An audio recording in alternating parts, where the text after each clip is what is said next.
ఒకటిన్నర సంవత్సరం క్రితం ఎన్టీఆర్ మీల్కి ఒక బ్యాగ్ 100 crores కూడా కొద్దిగా క్లారిఫికేషన్ ఇవ్వండి. సిఎస్ఆర్ ఫండ్స్ అంటే తెలియకుండా ఏం కాదు, అందరికీ తెలుసు, ఐడియా ఉంది. మీరు తెలియదు అని చెప్పి అనొద్దండి. ఏంటి అంటే 100 కోట్లతో మేము చేస్తున్నామన్నారు.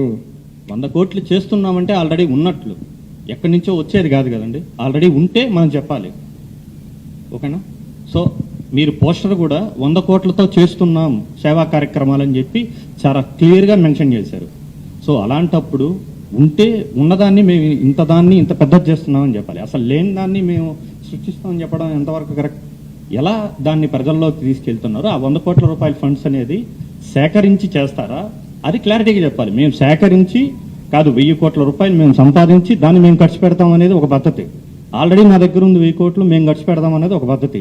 సో క్లారిఫికేషన్ ఇవ్వండి.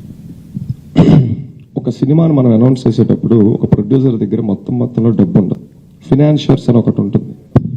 ఇది సినిమా కాదండి. అదే సార్, ఇది సినిమా కాదండి. ఒక ఎన్జిఓ అన్నప్పుడు చాలా బాధ్యతాయుతంగా వ్యవహరించాలి. దానికి వచ్చేటువంటి ప్రతి రూపాయి కూడా ఒక సామాన్యుడి కోసం, ఒక పేద వ్యక్తి కోసం ఎవరో ఒకరు సహాయం చేసేటువంటిది. మీరు చెప్పిన సిఎస్ఆర్ ఫండ్స్ కావచ్చు, వాట్ ఎవర్ ఇట్ ఈస్.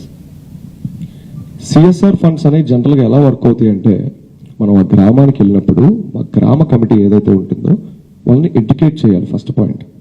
ఇప్పుడు ఒక గ్రామంలో మరుగుదొడ్లు లేవనుకుందాం.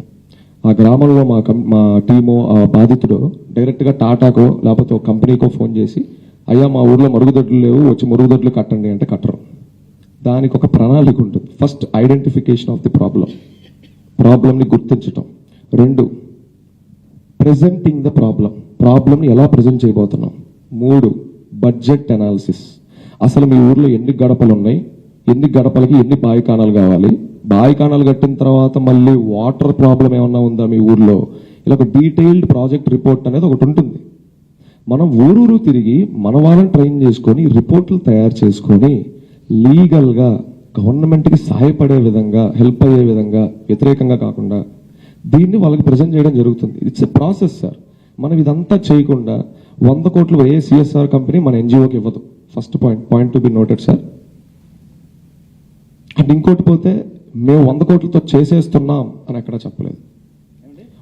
100 కోట్లతో చేసేస్తున్నామని 100 కోట్ల రూపాయల సేవా యజ్ఞం అని చెప్పాను. 100 కోట్లతో సేవా యజ్ఞం అదే సార్. సో దాన్ని ఎలా ప్రాపర్గా చేస్తారు? మీరు చెప్పినట్టు ఒక టాయిలెట్ కట్టాలన్నా ఒక ప్లానింగ్ ఉండాలి, ఒక ప్రణాళిక ఉండాలి. ఇవన్నీ మాకు తెలియదు కాదు, గ్రౌండ్ లెవెల్లో ఉన్న వాళ్ళం, మాకు అన్ని క్లారిటీ ఉంటుంది. అయితే సో దాన్ని ప్రాపర్గా డబ్బులుంటే చేస్తామని చెప్పడం వేరు, మేము సంపాదించి చేస్తామని చెప్పడం వేరు, మేము వేరే వారి దగ్గర విరాళాలు సేకరించి చేస్తామని చెప్పడం వేరు. సో మీరు చెప్పేది సిఎస్ఆర్ ఫండ్స్ అనేది కేవలం బయట వాళ్ళ దగ్గర నుంచి ఒక విరాళంగా సేకరించి మేము చేస్తున్నారు అని చెప్పాలి. సో దాన్ని చెప్పే విధానంలో చాలా తేడా వస్తుందని చెప్తున్నాను. సో అందుకే అడుగుతున్నాను, 100 కోట్ల రూపాయలను మీరు ఎలా సంపాదించగలుగుతున్నారు? మీకు ఇప్పటికే ఏదైనా కంపెనీలు మీకు ముందుకు వచ్చాయా?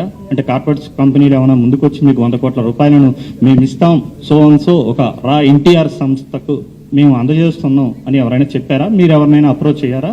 ఇప్పటి వరకు ఎంత సేకరించారు, ఎంత వచ్చారు?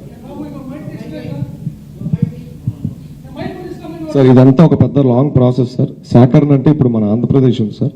ఎవ్రీ ఇయర్ మన కంట్రీలో కొన్ని వేల కోట్ల సిఎస్ఆర్ ఫండ్స్ బయటకు వస్తాం జరుగుతుంది. అందులో మన ఆంధ్రప్రదేశ్ ఒక 4%, 5% క్యాప్చర్ చేసుకుంటుంది.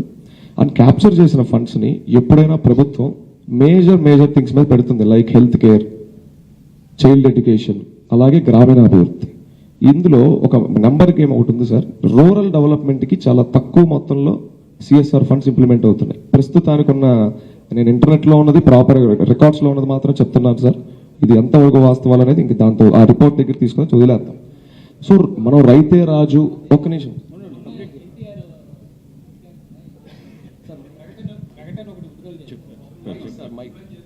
దాంట్లో మా పేరుతో ఎలాంటి